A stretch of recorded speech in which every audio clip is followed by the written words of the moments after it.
Have you been diagnosed with IBS but still left wondering what's actually causing your symptoms? Well, that's because an IBS diagnosis isn't a very practical one. It's more of a blanket term to categorize any sort of chronic digestive issue, but it's not very helpful at figuring out what's actually causing your IBS in the first place. And the truth is that IBS actually has real identifiable root causes that often go unnoticed by your doctor. So today I'm going to be breaking down the top root causes of IBS that I see every day inside my functional nutrition practice so that you can start to figure out what might be causing your chronic IBS symptoms. Root cause number one is dysbiosis. So your gut microbiome is comprised mostly of good bacteria, and it often comes in contact with bad bacteria. But if your body is healthy enough and your gut is healthy enough, then the bad bacteria will usually just pass through. But dysbiosis occurs when there is an imbalance of good bacteria and bad bacteria inside your microbiome. So this can happen when there is either too much bad bacteria and not enough good bacteria, or there's even too much of the good bacteria. It can start to overgrow. And these different scenarios can cause absolute chaos inside your gut, leading to common IBS symptoms such as bloating, constipation, or diarrhea. And it's not just your gut that suffers. Dysbiosis can often trigger other symptoms such as skin issues, hormone imbalances, as well as mood and energy issues. So what causes dysbiosis? Some common culprits include a history of antibiotics.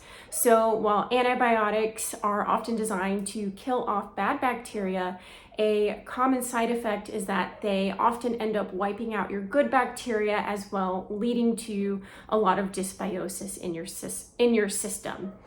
Other culprits include poor diet and lifestyle, stress, other gut infections or food poisoning, and a high amount of toxins inside your gut. And no, unfortunately, fixing dysbiosis is not as simple as taking a daily probiotic supplement. It often requires a holistic approach to diet, lifestyle, and addressing the root cause and root dysfunction that led to the dysbiosis in the first place. Speaking of dysbiosis, the second most common root cause of IBS is SIBO. So SIBO stands for small intestinal bacteria overgrowth, and it occurs when the gut bacteria in your large intestine migrates to your small intestine in excessive amounts. So there's an overgrowth of bacteria inside your small intestine. And common symptoms of SIBO include bloating after meals, excessive gas, and constipation and or diarrhea, or even an alternating between constipation and diarrhea.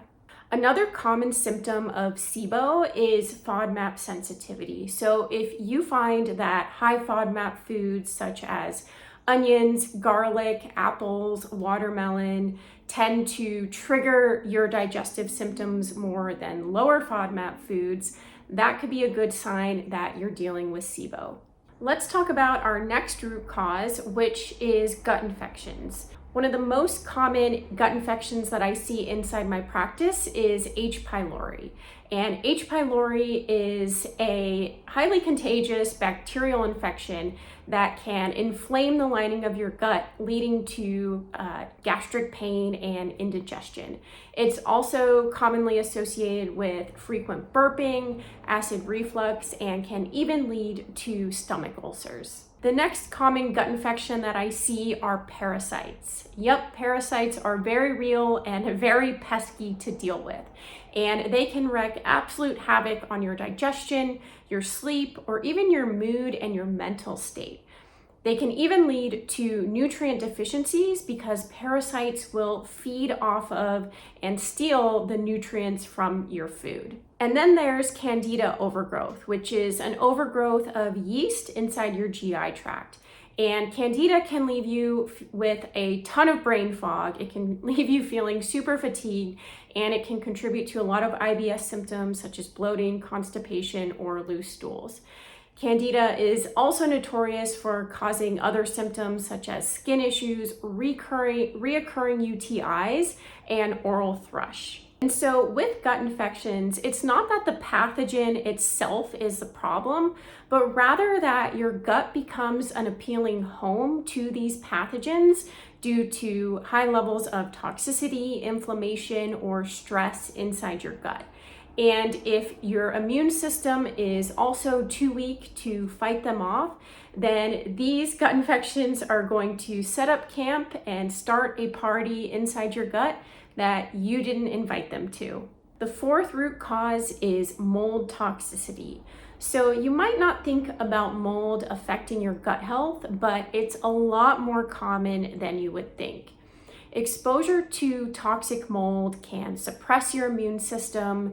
It can mess up the lining of your gut. It can trigger food sensitivities, and it can even lead to more serious health and autoimmune conditions. Mold can be very sneaky and tough to detect, making it incredibly difficult to heal from.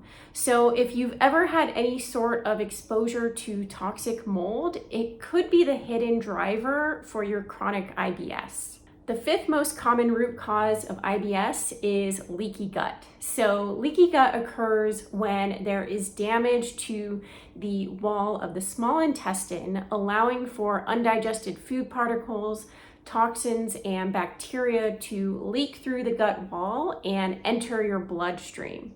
This can trigger widespread inflammation, immune reactions, and digestive distress, often leading to IBS symptoms such as gas, pain, bloating, and irregular bowel movements. So there you have it. Those are the 5 most common root causes of IBS that I see in my practice every day.